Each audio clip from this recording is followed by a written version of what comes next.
Sunod, mga kababayan. Ano yan, Ken?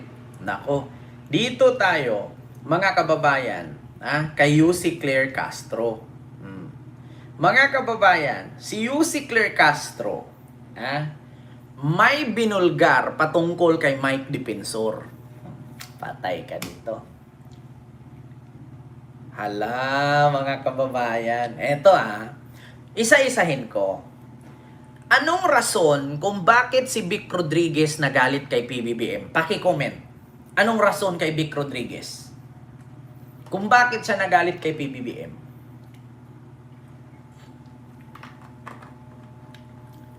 Anong hiniling ni Vic Rodriguez na hindi siya pinagbigyan? Paki-comment mga kababayan. For the record lang. Ayaw kong magsalita. Kung ano ang ugat ng bakit si Vic Rodriguez ay kinalaban si PBBM nang hindi siya pinagbigyan sa hirit niya. Paki-comment. For the record lang.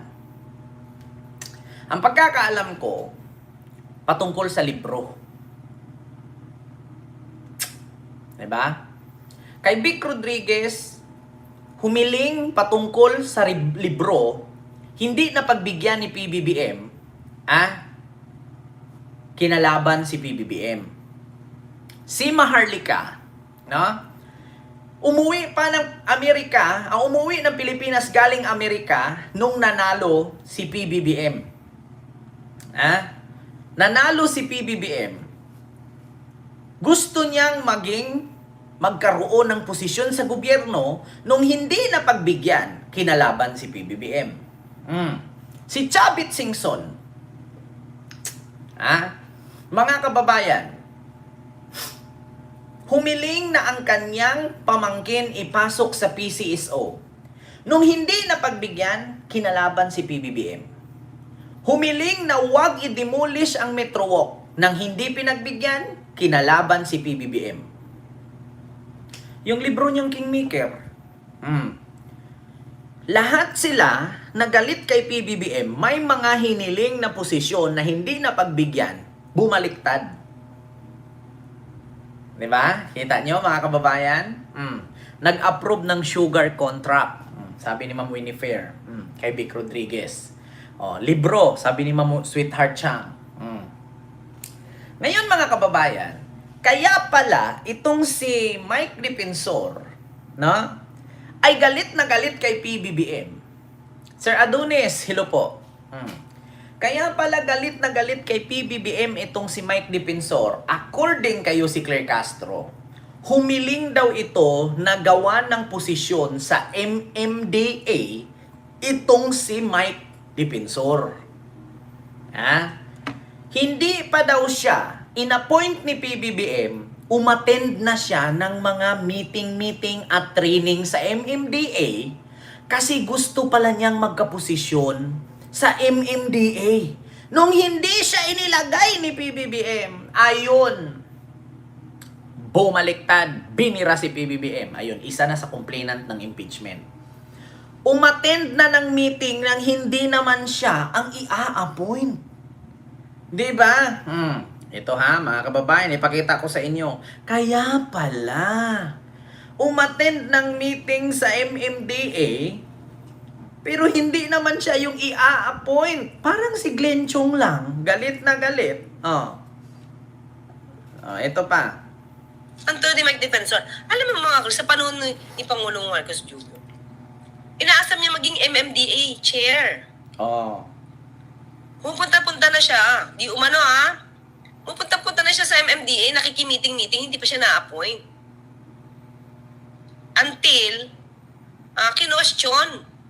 Kung hindi tayo nagkakamali, parang nag-question ni Chief Legal Counsel. Juan Ponce, ba't nandyan ka? You're not part of MMDA? O ngayon, dahil hindi na-appoint, baka kaya. Di ba? Baka kaya. Anthony Mike Defensor, alam mo Di ba? Kasi question siya, mga kababayan, ni Juan Ponce Enrile. Andun kasi si Enrile sa MMDA. Sabi ni Enrile, bakit nandito ka? Bakit umaating-atin ka sa meeting na hindi naman ka MMDA chairman, kapalit ni George Garcia? At, ay hindi, kapalit ni, si Garcia nga. At saka ni Go, di ba? Di ba may MMDA chair ngayon si Go, yung kalbo na Chinese, English. Mga kababayan, nagtaka itong si Juan Ponce Enrile na Chief Legal Counsel ni PBBM na bakit nandito ka? Hindi ka naman MMDA chair, bakit umattend ka ng meeting? Bakit umating ka ng mga training? Anong meron? Nung hindi siya na-appoint, galit na galit. Hindi na pagbigyan ng pwesto ni PBBM, bumaliktad silang lahat, kinalaban si PBBM. Di ba? Kita nyo mga kababayan? Oh. Kaya ngayon mga kababayan, malalaman ninyo kung may mga politiko dyan, ha? Kung may mga politiko dyan na galit na galit kay PBBM na hindi nyo alam kung anong rason, i-background check ninyo. Kasi magulat kayo, si Chavit nakiusap na ipasok ang pamangkin sa PCSO. Hindi ipinasok ni PBBM, ayun, galit na galit. Gustong manakit. Nagpagawa pa ng one-time big-time rally sa January 31 ngayong katapusan sa EDSA. Tapos, nakiusap kay PBBM na hindi i-demolish ang Metro Walk para hindi tayuan ng subway. Ang ginawa, galit na galit nung hindi tinupad ni PBBM na hindi i-demolish itong Metro Walk. Di ba? Ngayon mga kababayan, putang ina, kung ako kay PBBM, bakit ko lagyan ng ahas? No? Na ang mga nagtatrabaho dyan, puro naman daga. Sige nga, ang mga trabahante ni PBBM, example natin, sa MMDA, puro daga ang nagtatrabaho dyan. MMDA, mga daga ang nagwo-work kasi, syempre, yung mga butas, yung mga dumi, kinukuha nila lahat. Diba? Ganun ang mga daga, hinihila yung mga plastic, mga ganyan, mga basura. Tapos, maglagay ka ng trabahanting ahas, di pinagkakain niya lahat ng daga. Ubus. Diba? Kita nyo, mga kababayan? Nagtatrabaho dyan puro daga, tapos maglagay ka ng trabahante, ahas, ubos lahat ng trabahante dyan, kakainin ng ahas. Diba? Alam mo naman na bawal ang ahas at daga magsama. Kasi pagkakainin niya lahat isa-isa, yung mga trabahanting daga. Bawal din magsama ang pagong at ang kuneho. Bakit? Ang kuneho, tsaka lang yan tatalon kung nakikita niyang tumalon at malapit na sa kanya si pagong. Kung si pagong ay malayo pa, tulog-tulog lang si kuneho sa damuhan sa pansitan. Walang mangyayari sa Pilipinas kung ang trabahante mo pagong at kuneho. Kasi ang pagong ang bagal ng usad. Ang bagal ng lakad. Walang improvement. Tapos ang gagawin mong manager, kuneho. Siyempre yung manager, hindi yun gagalaw hanggat si pagong hindi pa nakarating malapit sa kanya. Tatalon siya kung nandyan na si pagong. Diba? Ganon yun mga kababayan. Sabi ni si Claire Castro, ito daw si Mike Defensor, humiling pala itong gustong gawing MMDA chair. Ngunit, nung napuna daw ito ni Enrile na bakit nandyan ka? Hindi ka naman appointed. Ayun, galit na galit. Ayun, isa na sa complainant ng impeachment. Diba? Continue ha. Sa panahon ni Pangulong Marcos Jr., inaasam niya maging MMDA chair. Sabi ni Yusik yan. Ito ni Mike Defensor. Alam mo mga sa panahon ni Pangulong Marcos Jr., inaasam niya maging MMDA chair. Pupunta-punta na siya. Di umano Pupunta-punta na siya sa MMDA, nakikimiting-meeting, hindi pa siya na-appoint. Until Kinwestiyon. Kung hindi tayo nagkakamali, parang nag-question ni Chief Legal Counsel. Juan Ponce, hindi na. Ba't nandyan ka? You're not part of MMDA? O ngayon, dahil hindi na-appoint, baka kaya. Di ba? Baka kaya. Ang third Mike Defensor, alam mo mga sa panahon ni Pangulong Marcos Jr., inaasam niya maging MMDA chair. Diba? Inaasam niyang maging MMDA chair. Oh, kita ninyo? Nung hindi na pagbigyan kasi napuna ni Enrile, bakit nandyan ka? Ayun, bumaliktad. Ayun, kinalaban si PBBM. Kaya halos lahat ng kumalaban kay PBBM, merong mga gusto na hindi na ibigay sa kanila. Biruin mo si Maharlika gusto maging ambassador. Ano bang natapos ni Maharlika? Gagawin kang ambassadress dyan sa Amerika to the Philippines? Ang height mo nga.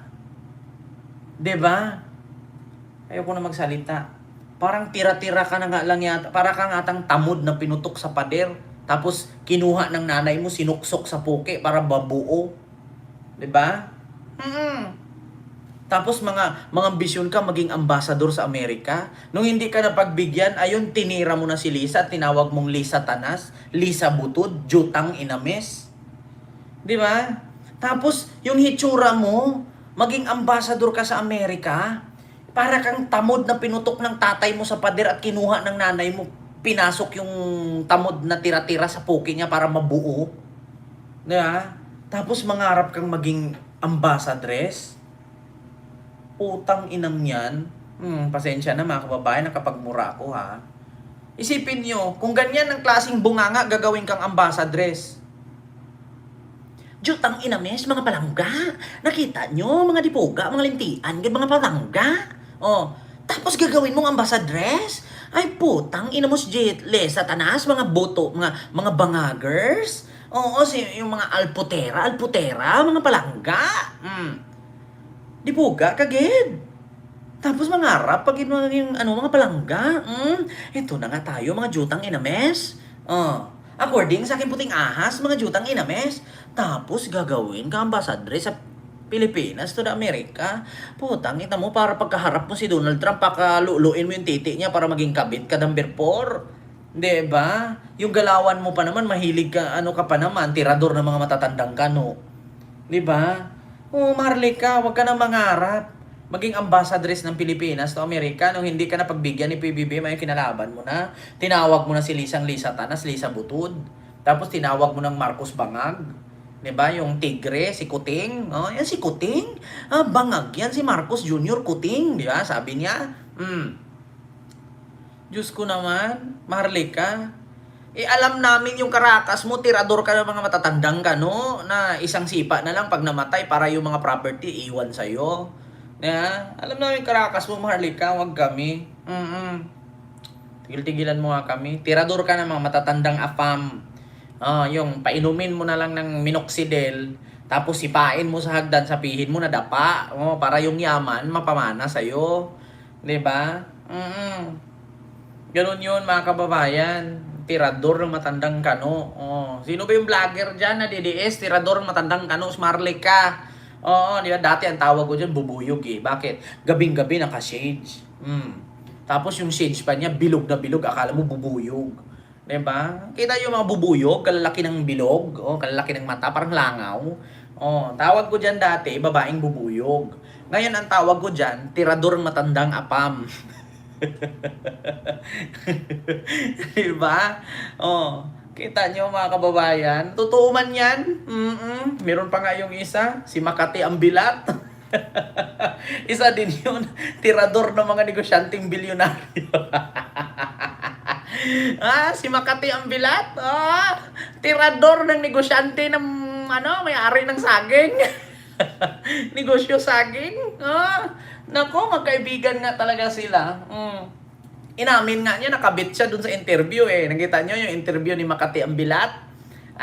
Inamin niya, may stress daw siya.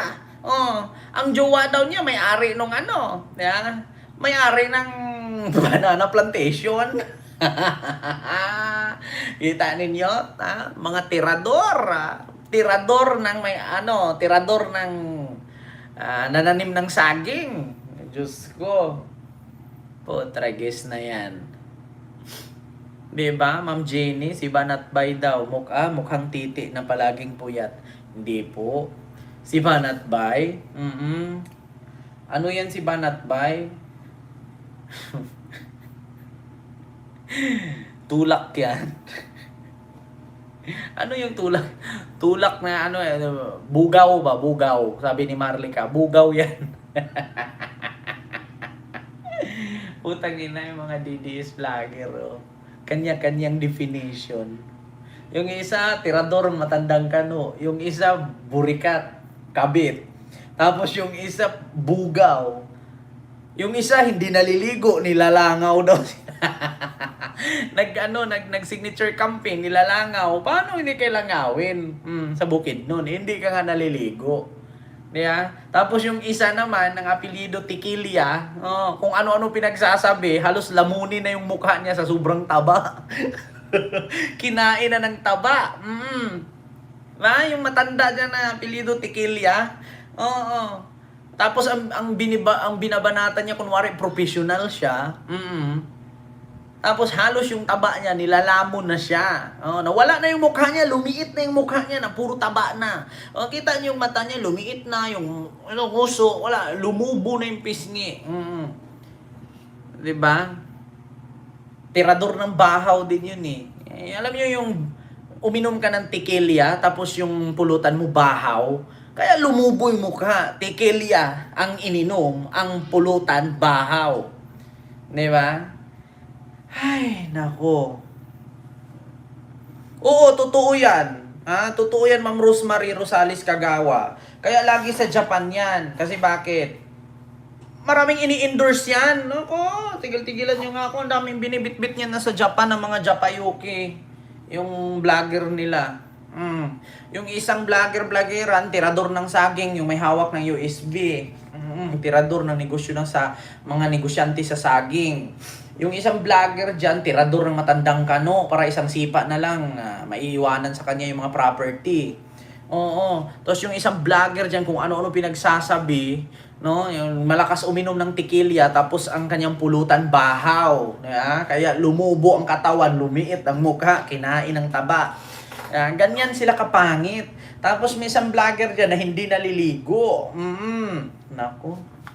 Tapos may isang vlogger pa dyan, nakalaki-laki ng katawan, parang gasol na nilagyan ng mga tatak. Alam nyo, di ba, maraming gasol mga kababayan na may kulay blue, may kulay orange, may kulay yellow, tapos minsan may kulay, ano ba yung isang kulay pa? Parang puti yata. Para siyang gasol. Para siyang gasol na pinaupo, na pinatong-patungan na ng label.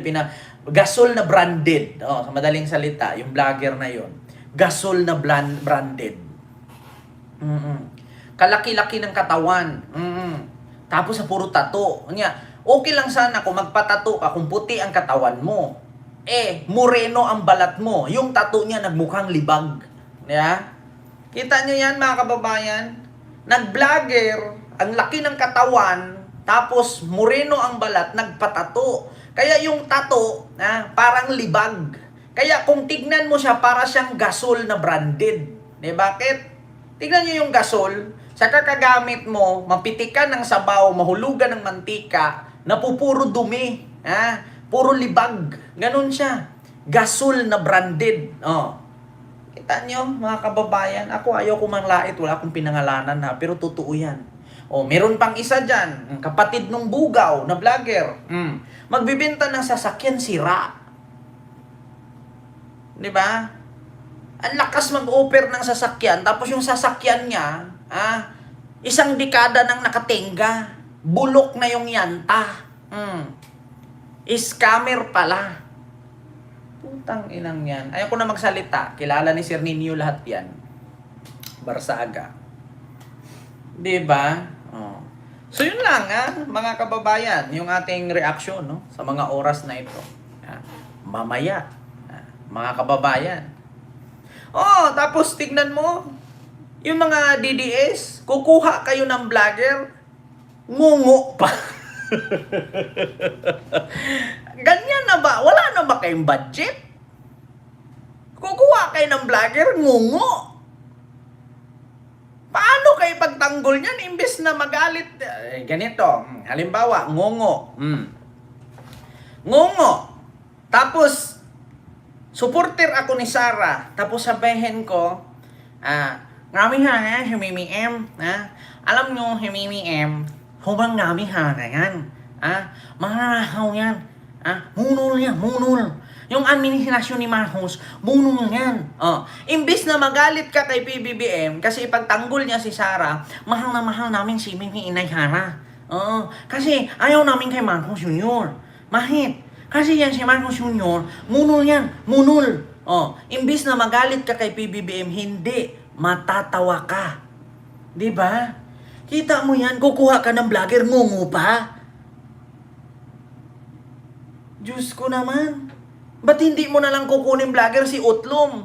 Di bali ang sagot ay malayo, pero at least naintindihan. Kukuha ka ng vlogger, ngungo pa.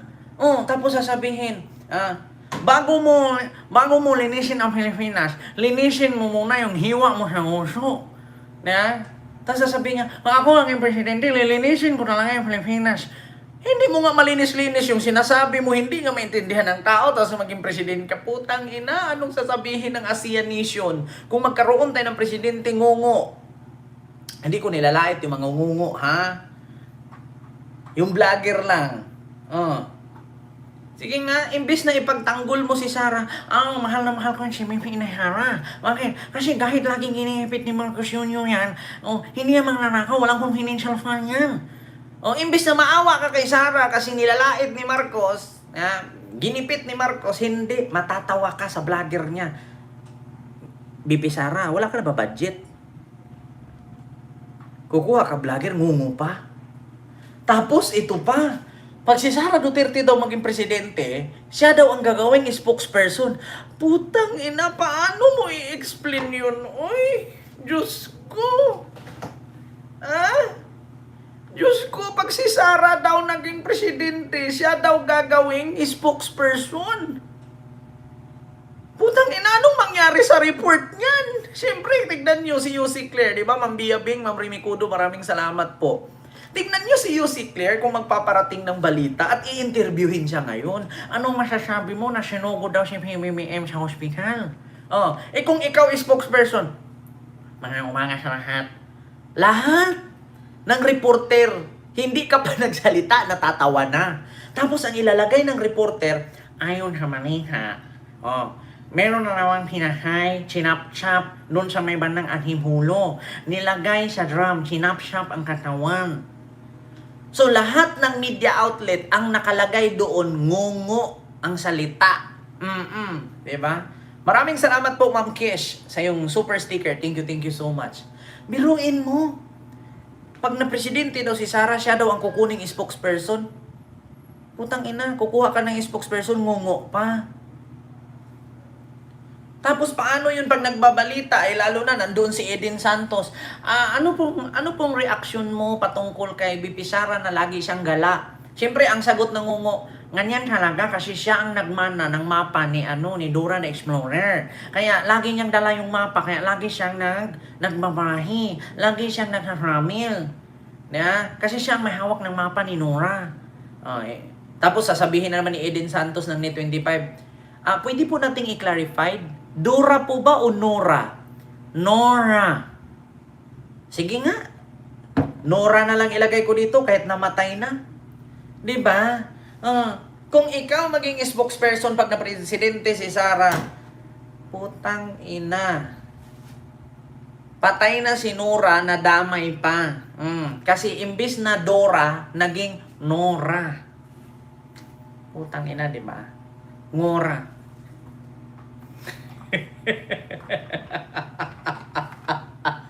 Diba? Oo, Guro ako USA. Ay, Diyos ko mga kababayan. Alam niyo, mukha tayong magician dito sa Pilipinas pag yan ang napasok. Nako. Diba? So yun lang mga kababayan. Maraming salamat po sa inyong lahat dyan.